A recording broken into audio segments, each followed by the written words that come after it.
ตอนยังโลบานมาเพย์ประมวยมันใจจังเบอร์ปีใหญ่ไซต่อยังยอมมาเพย์ประมวยมันคนหนึ่งปีใหญ่ไซสัปดาห์หนึ่งชั่วโมงบ่าอันนั้นยังเคยพอแหละยังตัวบานเลยอยู่จะปีมรอยเพย์ไงเวียสมาร์ทสกอร์สกอร์ตึกจังยังถือบัตรไทม์ fermentation ให้สกอร์ดีขึ้นเนี่ยแล้วไปจุยไก่จูละอสมัยไปโกงเต้เบอร์ยังเฟอร์ดอกให้ขนมไฮต้าขนมมาแบบประมวลพ่อยังตัวบานจะรอตาปีมาป้อนเต็มป้อนแถมเลยเบอร์ยังตัวบานละอยังพอบานเชิญยังจะนั่งบานเชิญแต่ปีใส่ยังไทยตัวมันละไปคลาเบอร์ยังไทยตัวมันละอยังจะด่ามองได้ยังละอเตี้ยไอประมวยดองจ้าจะบางคนเรื่องตีมวยนะมันจะบางคนจะตัวละกันครั้งคือดาวมาขนมมาฮัดยังตาปีใบเลี้ยนนี่เต้บ่าต่างปูต่างไอยังนะเบอร์ยังก็ต่างปูการเฟิร์ดได้บ่ามีประปอนตักเตะบ้างประปอนตักอันเมียนเลยมีดำออกสมาร์ทเขาตัดบุญให้ตาจ้าให้ยังไอพอลัดออกสมาร์ทนี่ประกงตะการกัดสถานจำโก้ประมาณขนมประมาณเตาขนมมาขายมาขาย60 ตันมาขาย60 ตันเจ้งปอกแบบนี้มองบ่โอ้มาขาย60 ตันบางคนคนจีนไปก็ชนะได้บ้างอันนั้น60 ตันนั้นการไปเชียร์ติ้งแต่ปัจจุบันก็การไปเชียร์ติ้งปีอันแต่ช่วงนั้นเลยนะการไปเชียร์ติ้งปีกัดสถานชนะจริงนังแต่ยังระดับเพียบเพื่อให้ทำบ้านแต่60 ตันนั่นเองขนมมาต้านบางหลุดการทิพย์สายบ้านมาต้านยำหลุดมาเพย์แบบมวยมันไปชอบให้แบบนี้อันบกไหลดัดเตะโอ้เจ้ามันทำบางคนก็ไปเชียร์ติ้งประมาณต้นกับบ้านได้แต่ไลค์คือ$60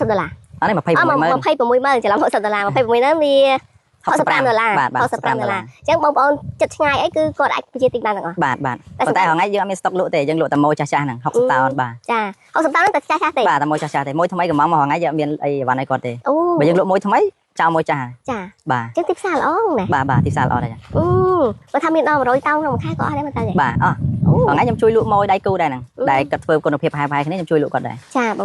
สมัยนี้ยังมีได้กี่ครั้งไปวิคัดจะจุดเบอร์เซนสมัยนี้วียังได้แต่เบอร์เซนวีขบอายุว่ามีนาจับปีกายเต็มร้อยเพลงไงยังมีเธอการเผยไอ้ถึงแต่เบอร์เซนจะยังประมวลพอมันอายุความการสมัยยังเธอเผยวีมีนอยากไปบ่วีแจกบางคนขยมมนหนึ่งม้าพายบางคนมาจุดกันที่ชมได้ชมกระทะเอาแต่ประเภทสมาร์ทซูเปอร์ในเป็นกับประเภทสมาร์ททอมได้เกกัดหายแบบนี้แต่ว่าอย่ามาไว้ให้ยังแต่ด่าเลี้ยเครื่องซ้ำไอ้ดำใบไข่ตะจีบออกแต่นี่คืออาจารย์ใบเตะอายุมันการสับทำไมจะปีการสับเต็มร้อยเพย์แต่เปอร์เซ็นต์จะขอมการสับไงไปหนึ่งเลือปีร้อยเพย์ไงอย่างนั้นยังเธอเผยจ้าได้ซาตายวีเหมือนบอกวีตอนมีนโปรตีนกรุบกรวนแต่ยังเธอแต่ปลาต่อปีของการสับไงวิสบจิตตึกจังการเฟอร์ต่อสมัยวัยยังอันมีคนเพียบเตะจังยังเธอการเผยยังเธอการให้ฮาวีสุดท้ายวีสงูดบัดจิตตึก30%tới chắc mà dân phở score hay là chừng fermentation bà nó về chui cạch chẳng bà hay bởi sân chỉ lừa dụ chẳng bởi lừa dụ cho pin rồi phải ngay vì smart score tật chẳng dân thử bật time fermentation hay score đi kia là bay ai biết về chui cạch chu lo mẹ bay cổ ok chắcไม่ได้ทานปลาสโกหนูให้ต้องสาธิตดันใบไอ้ช่วยไอ้สาธิตกัดนั่งคือตรงกัดในท่าเวียกราวมายุกให้นั่งเลือดยุกได้เปอร์เซ็นต์มาขนมอย่าไปได้บ่งผมมาพอนี่จะรับปีการสับไงแต่เราไปไงนั่งคือละอบ่งพอได้คือเป็นไงเนี่ยกบคอนจิตสกอร์จะนอนนั่งตึกอ้อมมองจังอาจารย์ไปทัวร์ไอ้เวียก็เวียกัดจะทุนไอ้ได้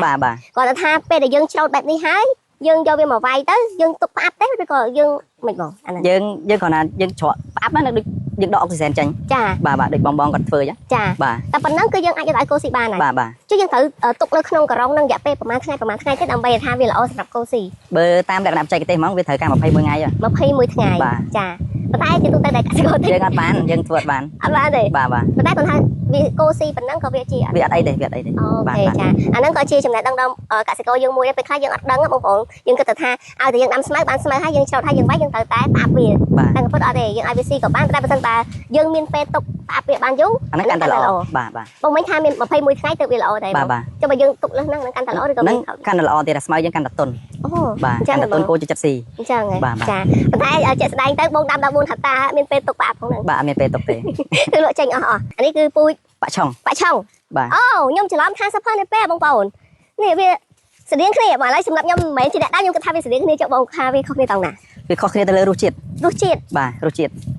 bả trong vì hàng lòm hay nàng vì về nàng vì về chiên sập hở đấy bờ mơ pi chừng ai thay cái thật được nhiều bà hay anh bông đâm hộ tao pi bụi dương phở phè đây tầm muối chi tầm muối bên trái pho dương người tôi bán khó khăn nè trời bông lại này chỉ nói là đây bênสำหรับเนี่ยคลาก็กระทางใจdương đâm sập hở là hay dương cái tập bị đâm tại bộ sập hở và dương cái pi tên là pho bởi vì mà chăm phải chán đây bà tại được bây giờ dương đâu đây mà đâm phải trong đấy co người ta tên là pho chiên nàngอันนี้ไอ้ท่ายังโจทย์มาได้ไอ้บ้านประมาณเท่าบ่เบอร์ขนมไอ้กษาที่ได้ปี400tới 500 ตาแต่อันนี้ยังต้องไปสัตว์แวะที่มวยเตะพอเวลเลยซุปเปอร์ในปีหอยจ้าอุทธรณ์ทางใจบ่ซุปเปอร์ในปียังประมาณพอขนมได้มาหัดนั่นน่ะยังนำใบคายนั่นเวียบ้านตรงประมาณเท่า បើដីខ្ញុំផ្ទាល់នេះខ្ញុំធ្វើបានតែ60តោនទេ60តោនបាទប៉ុន្តែបើតាក់ទងមួយបាក់ឆុងជាងបានដល់80បាន80តោនបាទយើងបាន80តោនលើស20តោនច្រើនណាស់បងលើសច្រើនដែរលើសច្រើនហើយអាការដាំដុះអីវាគឺអត់ខុសគ្នាទេបងវាអត់ខុសគ្នាទេប៉ុន្តែខាងខ្ញុំដាំកម្រិតធំចាបាទហេតុអីបានយើងទៅដាំកម្រិតធំយើងងាយស្រួលក្នុងការថែទាំការដាក់ជីប្រហូរទឹកអញ្ចឹងណាចាបាទអូចាស្មៅ super នេះពេលក្នុងមួយឆ្នាំគឺយើងអាចប្រមូលផលបាន240តោនបាទ240តោន240តោនហ្នឹងបើសិនបើយើងគិតជាចំណូលវិញឥឡូវជីកនេះជីកកូនបងតិចណាបងយើងស្រ័យយើងអាចឲ្យចំណូលបានប្រហែលតែក្នុងដីមហាពីការដាំក្នុងមួយតោនយើងលក់បាន260000ចាអញ្ចឹងបើ240តើយើងយក260000ក៏នឹង240តោនក្នុងមួយឆ្នាំចាបាទអាហ្នឹងយើងឃើញផលដែលយើងទទួលបានហើយចាវាខ្ទង់ចន្លោះពី6ទៅ7000នេះក្នុងមួយឆ្នាំ6ទៅ7000បាទអូច្រើនដែរណាបងបាទតែនេះយើងអត់ដកថ្លៃសម្ភារៈយើងទេណាយើងគិតតែចំនួនស្មៅរបស់យើងទេបាទតែយើងនៅដកថ្លៃជីថ្លៃពលកម្មថ្លៃផ្លាស្ទិកស្រកបេបាទហើយការថ្លៃថែទាំអីវ៉ាន់របស់យើងប្រើប្រាស់ទៀតណាចាបាទដកការចំណាយប្រហែលជាប្រហែលភាគរយពីពួកបងមានតែមានបុគ្គលិកដែរបាទយំទៅបើយើងធ្វើដកឲ្យអស់ក្នុងហិកតាក្នុងមួយវគ្គប្រមូលផលយើងទទួលបានចន្លោះតែពី1000ទៅ1500ទេចាបើយើងធ្វើបានល្អយើងផលបានច្រើនយើងចំណេញបានច្រើនតែបើយើងធ្វើផលបានតិចយើងចំណេញតិចតាមជាក់ស្ដែងចាមួយវគ្គបងថាមិញចន្លោះពី1500 1000ទៅ1500 1000ទៅ1500មួយវគ្គហ្នឹងបងគិតមួយឆ្នាំឬក៏មួយវគ្គមួយវគ្គប្រតិកម្មបាទពី90ថ្ងៃទៅ120ថ្ងៃច្រើនណាបងបាទគួសមអីគួសមណាបងឯងគិតមើល3ខែក្នុងដីមហាត់បងឯងរកបានចន្លោះពី1000ទៅ1500អាហ្នឹងយើងកាច់អស់ហើយណាបាទលុយសល់បងប្អូនមានថាចំណេញហើយបើដី4ហាត់បងឯងនៅសល់លុយខ្ទង់6000ដែរបាទប៉ុន្តែយើងធ្វើបានតែមួយខែបានមួយហាត់ទេយើងអត់បានប្រមូលផលម្ដងទាំងអស់យ៉ាងណាអូចាមានថាវិលជុំចាអញ្ចឹងមួយខែសល់ប៉ុណ្ណឹងច្រើនដែរបងចាបើសិនបើមានដីដាំ4-10ហាត់ទៀតអាហ្នឹងវាបានចំណូលតាមហ្នឹងចាហើយបងចង់និយាយថាការដែលយើងធ្វើអាហ្នឹងយើងគិតថាពីចំណូលក៏គួរសមដែរហើយទីផ្សារក៏ល្អដែរសម្រាប់បងមានប្រសាសន៍មិនចុះពាក់ព័ន្ធជាមួយនឹងការដាំការអីវាពិបាកអីដូចតែណាំផ្សេងទេអត់វាអត់សូវពិបាកអីប្រហែលចាបើសិនជាយើងយល់ដឹងពីវាច្បាស់មានន័យថាយើងដឹងពីដីរបស់យើងត្រូវការសារធាតុចិញ្ចឹមអីចឹងណាចាបាទចាតែវាអត់រើសដីទេបងវារើសដែរតាបាទវាត្រូវការ pH ចន្លោះពី5កន្លះទៅ6 5កន្លះទៅ6ហ្នឹងល្អបាទល្អពេលយើងប្រើសារធាតុចិញ្ចឹមទៅវាស៊ីបានគ្រប់គ្រាន់ចាបាទបើ pH ទាបពេកវាអត់ស៊ីទេចាបាទចាដីដែលមាន pH ចន្លោះប៉ុណ្ណឹងគឺល្អប៉ុន្តែសម្រាប់ឲ្យបងប្អូនគាត់ងាយយល់ថាគាត់អត់យល់ពី pH ហើយបងថាដីប្រភេទម៉េចដែលយើងថាដាំស្មៅទៅយំទៅបើតាមបទពិសោធន៍ខ្ញុំកន្លងមកវាអត់រើសដីទេបាទចាតែបើថាបើយើងរើសដីត្រូវអាហ្នឹងវាកាន់តែបាទយើងទទួលបានផលច្រើនចាហើយមួយទៀតការដាំហ្នឹងដូចបងបានមានប្រសាសន៍ពីខាងដើមគឺយើងត្រូវដាក់ជីហើយក៏មានបាញ់ថ្នាំអីដែរតែដាក់ជីហ្នឹងដាក់ដើម្បីមិនបំពន់ដើមមើលបាទបំពន់មានន័យថាយើងដាក់សារធាតុចិញ្ចឹម NPK មានន័យថាជីអ៊ុយរ៉េអញ្ចឹងណាចាបាទ NPK ហ្នឹងគឺដាក់បច្ចេកទេសដើម្បីទៅជួយឲ្យវាបានដើមធំអញ្ចឹងណាចាតែយើងក៏អត់ចោលសេរីរាង្គដែរចាបាទយើងទៅទន្ទឹមគ្នាពីព្រោះបងដាំនេះគឺជាលក្ខណៈអាជីវកម្មហើយយើងអាចថាទៅតាមធម្មជាតិកើតទេលក្ខណៈទុយទេចាបានមួយឆ្នាំរហូតដល់240តោនក្នុងដីមហាត់ច្រើនមែនតើអាហ្នឹងយើងដាំតែម្ដងយើងប្រមូលផលរហូតរាល់ឆ្នាំឬក៏មិនបងយើងបើយើងថែទាំបានដីល្អសុខភាពល្អគល់ដំណាំរបស់យើងល្អយើងពី2ទៅ3ឆ្នាំបាទតែបើយើងថែទាំអត់ល្អទេវាបានតែមួយឆ្នាំឬក៏មួយវគ្គក្រោយខូចព្យួរចោលក៏មានដែរអូវាអាស្រ័យទៅលើការថែទាំប៉ុន្តែអាយុកាលរបស់វាទាំង3ឆ្នាំអស់ហើយបងណាបើយើងធ្វើបានល្អ3ឆ្នាំទេ3ឆ្នាំយើងរុះរើគល់ចាស់ចោលហើយចាអូយូរចាប់ដើមអស់ផលអីចឹងណាចាប៉ុន្តែមើលទៅបងដូចថាការរៀបចំដីដាំអីណាក្នុងមហាត់ចឹងយើងត្រូវចំណាយអស់ប្រហែលទៅបើក្នុងមហាត់យើងអស់តែ2-3លានទេបាទទាំងពូជទាំងអីចឹងណាបើយើងគិតទាំងពូជការធ្វើដីបាទមានប្រព័ន្ធទឹកទេបងប្រព័ន្ធទឹកអត់មានទេមានថាយើងអត់មានគ្រាន់តែយើងបូមផលិតចឹងណាបើគាត់មានថាគាត់មានទឹកគ្រប់គ្រាន់សម្រាប់ស្រោចស្រពអាហ្នឹងយើងអត់ទៅចំណាយច្រើនទេតែបើសិនជាប្រើដងអញ្ចឹងយើងត្រូវអស់ទៅលើតំណក់ទឹកថ្លៃដងថ្លៃអីចឹងណាចាបងចាអញ្ចឹងប្រមូលផលលើកទី1រួចដើមបានដែរហ្នឹងបងបាទប្រមូលផលលើកទី1អាចរួចហើយអញ្ចឹងទៅសល់មើលមួយឆ្នាំយើងប្រមូលផលបានរហូតដល់ប៉ុន្មានដងវា4ដងអាស្រ័យទៅយើងថែទាំល្អពេលខ្លះបើយើងថែទាំរហូតដល់ល្អយើងចិត្តដាក់ហ្មងដីយើងល្អទៀតអាច6ដងចាអញ្ចឹងបងប្អូនលើកទី1ហ្នឹងមិនថាបងប្អូនទុកដាក់កាន់តែខ្លាំងគឺរួចដើមហើយអញ្ចឹងនៅសល់3យើងអាចថា3ចាំបងទៅទៀតបំផុត3ទៅ5ដងទៀតគឺបងប្អូនចំណេញហើយបាទអីប្រយ៉ាងដែរបងណាចុះការចំណាយប្រចាំខែដែលយើងមើលការថែទាំវាហ្នឹងច្រើនអត់បងវាក្នុងមួយហិកតាយើងចំណាយប្រហែលជាអស់តែ1លានកន្លះទៅ2លានទេអាហ្នឹងការថែទាំប្រចាំខែទាំងបុកទាំងជីពលកម្មអីចឹងណាចាហើយបងវាមានមេរោគមានអីដែលយើងត្រូវប្រើថ្នាំអីច្រើនមានតែបើសិនជាវាកើតជំងឺផ្សិតយើងត្រូវបាញ់ថ្នាំការពារបាទបើយើងជួយអត់បានវាព្យួរចោលហើយអូអញ្ចឹងអត់ទុកទេណាបាទវាលួយគល់ហើយអញ្ចឹងវាបើយើងថែទាំគល់ចាស់ក៏វាអត់បានផលដែរវាអត់បាន60តោនទៀតទេចាបាទ សម្រាប់បង60 តាំងនោះខ្ពស់បំផុតហើយណែ បាទដីរបស់ខ្ញុំធ្វើបានប៉ុណ្ណឹងទេអស់ ចាតែសម្រាប់បងគឺប៉ុណ្ណឹងយើងទទួលយកបានហើយព្រោះចំណេញមកវគ្គបាន1000ទៅ1500យកអីទៀតបងហើយសំខាន់បងប្អូនខ្ញុំមកដល់ឃើញចាក់ស្ដែងគឺស្មៅរបស់គាត់ល្អបងប្អូនឃើញល្អមែនតែវាអត់មានរោគហ៎បងអាហ្នឹងដោយសារតែយើងថែទាំពីទូចបានល្អហើយដីរបស់យើងអត់មានមេរោគទៀតបាទយើងដីអត់មានមេរោគទេយើងធ្វើដីធ្វើបាយកបោបែបអីចឹងបាទយើងសម្រាប់មេរោគអស់ហាដីហើយស្ងួតបាទយើងដាក់ដាំចាហើយចាក់ស្ដែងស្មៅដែលយើងកំពុងតែឃើញនេះវាបងដាំប្រហែលឆ្នាំហើយនៅលើដីនេះនេះវគ្គទី1ណាហ្នឹងហើយពុជថ្មីបងប្អូនពុជបាក់ឆុងថ្មីអញ្ចឹងទៅបងលើកទី1អញ្ចឹងលើកទី1វាឲ្យផលច្រើនទេបងឬក៏លើកទី1ផលរៀងតិចទេតើលើកទី2លើកទី3បានផលច្រើនអត់ទេបើសិនជាយើងធ្វើបានល្អយើងទុកអាយុបើយើងវគ្គទី1បើយើងទុកបានអាយុ120ថ្ងៃល្អចាបាទអូខេហើយផលដូចគ្នាទេអត់ខុសគ្នាទេឲ្យតែយើងដាក់ជីឲ្យត្រូវ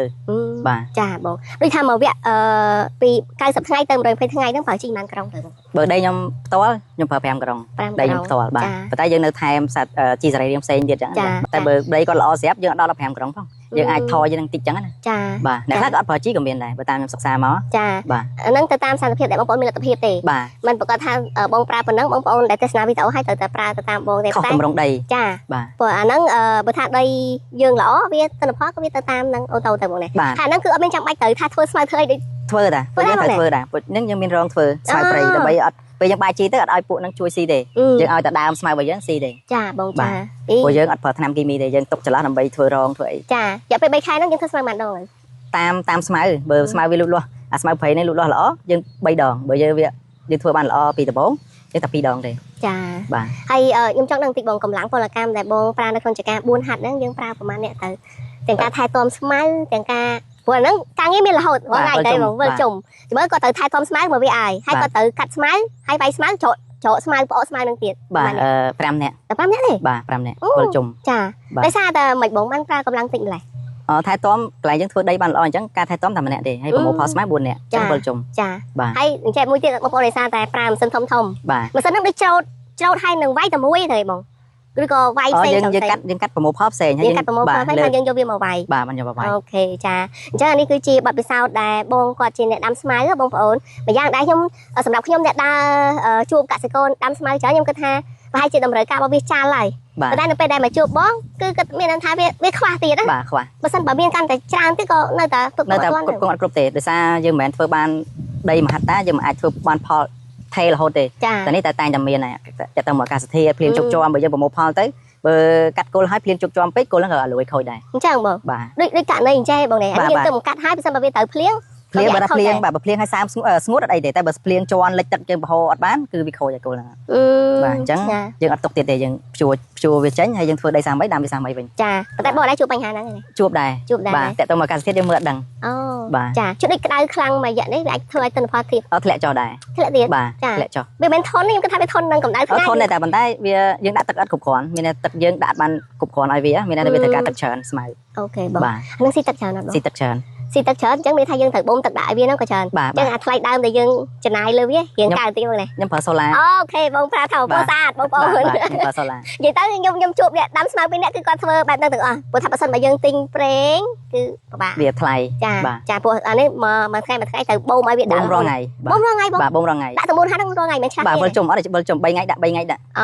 ចាអូអញ្ចឹងស៊ីទឹកច្រើនណាបងបាទអញ្ចឹងងំបានល្អប៉ុណ្នេះយើងយកចិត្តទុកដាក់ខ្ពស់ចាថែខ្លាំងដែរបងបាទប៉ុន្តែពូជយើងយកពូជដែលមានសុខភាពល្អយើងអាចយកពូជដែលមានជំងឺប្រចាំបានទេអញ្ចឹងជំនាន់ក្រោយក៏វានៅឈឺដែរចាបាទអញ្ចឹងដូចថាយើងត្រូវមើលពីគុណភាពនៃដើមបាទពូជយើងមើលពីទូចមានន័យថាពីទូចបើវាសុខភាពល្អយើងអាចយកធ្វើពូជបានដែរតែបើសិនជាពីទូចហ្នឹងវាដាក់រដប់វាឈឺវាអីច្រើនក៏យើងអត់អាចយកវាធ្វើជាពូជបានដែរចាបងតែថាបងមានលក់ពូជដែរអត់មានតែបងមានលក់ដែរណាបើសិនបើបងប្អូនត្រូវការយើងលក់បាទយើងចែកពូជកង់បាទកង់បើខ្ញុំលក់ចាក់ស្ដែង1កង់100ចាតែបងប្អូនទិញទៅតាមសារភាពចាក់ស្ដែងទៅបានទៅអូខេតែបងមានប្រាប់ពីបច្ចេកទេសដាំអីចឹងទៅបាទប្រាប់ពួកគាត់ចាពីព្រោះថាចែកបងប្អូន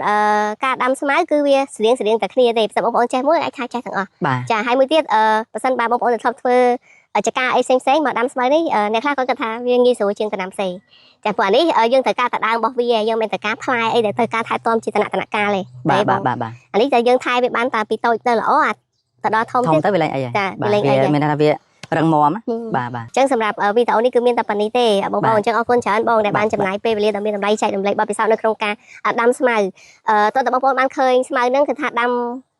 ច្រើនដែរនៅក្នុងស្រុកខ្មែរយើងប៉ុន្តែតម្រូវការវានៅតែខ្ពស់ បាទ អញ្ចឹងបើសិនបើបងប្អូនដែលគាត់មានដីអីគាត់ឃើញថាគាត់ស្រឡាញ់ត្រូវតែស្រឡាញ់អាហ្នឹងបើសិនអត់ស្រឡាញ់ អត់ស្លាញ់ ដាំ ធ្វើ ទុកចោ ការ ល ដែរ ទៅកើតទេ បាទកើត ចា ទេ តោះតែយើងនៅជាមួយវាយើងអាចពឹងទៅលើបុគ្គលិកឲ្យមើលការថែទាំគឺពិបាក បាទបើយើងមានដីមួយមុខក៏អត់កើតដែរតដីហ្នឹងមានប្រភពទឹកគ្រប់គ្រាន់ក្នុងការស្រោចស្រព ចា បាទ ព្រោះតំណាំហ្នឹងគឺស៊ីទឹក ការទឹកបាទ ខុសប្រាំងខុសភាសាហ្មងណា បាទបាទត្រូវតែដាក់ទឹកបើអត់ដាក់ទឹកវាស្កកវាអីវាបាត់ទិន្នផលរបស់យើង ចា បាទបុគ្គលិកនៅដដែលតែចំនួនផលយើងថយចុះអញ្ចឹងយើងខាត